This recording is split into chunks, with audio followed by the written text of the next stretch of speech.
We're at the start of hurricane season. Experts say this could be another active year. And as you prepare not only your home, you want to have a game plan when it comes to your finances. Joining us live in studio, CPA Kimberly Washington, with what you need to know. So Kim, what are some of the first steps people should know right now as they prepare for hurricane season when it comes to their finances? Get your financial documents in order. When it comes to maybe your insurance documents, also birth certificates, place everything in order right now. Your titles and deeds, pictures of personal property too, irreplaceable items such as rare pictures or coins, and even your tax returns. You want to gather all of that information so that way in case something happens, you can just, of course, just grab it and go.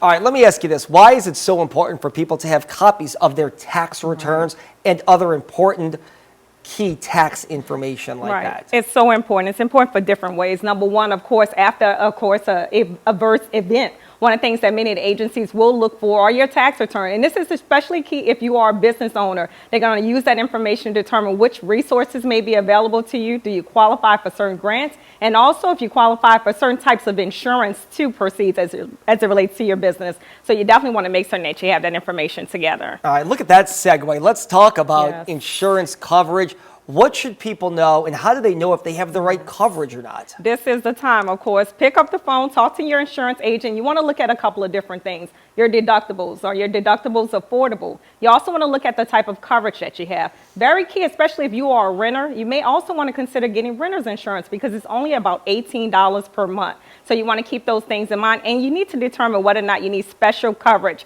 That's in case if maybe you have firearms, maybe unique items, whatever the case may be. You want to start looking at that information right now. Finally, look, renter's insurance is key. That's a great tip. Finally, what other tips should people know? And let me ask you this. Should people bring cash with them? Should they hit the ATM or should they have a little stockpile just in case? And it really depends, of course, on your situation, but you definitely want to have some cash. And that could be the case because you may go somewhere, ATMs may not be available to you, whatever the case, but also think outside the box. You might want to look at your credit points, reward points, hotel points, and start getting a game plan right now. But this is the time. I have a great checklist, and I'll tweet it out right after this segment on KimSense. So that way you can determine, okay, what items should I put together at this time? But this is the time to start getting together. Right, because look, let's be honest. Evacuations and taking care of your finances, it's not a cheap thing to do, and people need to make sure they're buttoned up. Start looking right now, and especially even if you can't afford it, look at resources that may be available in this area if you have to stay behind. All right, Kim, great advice. As always, we appreciate your time. Thank you. Start of hurricane season.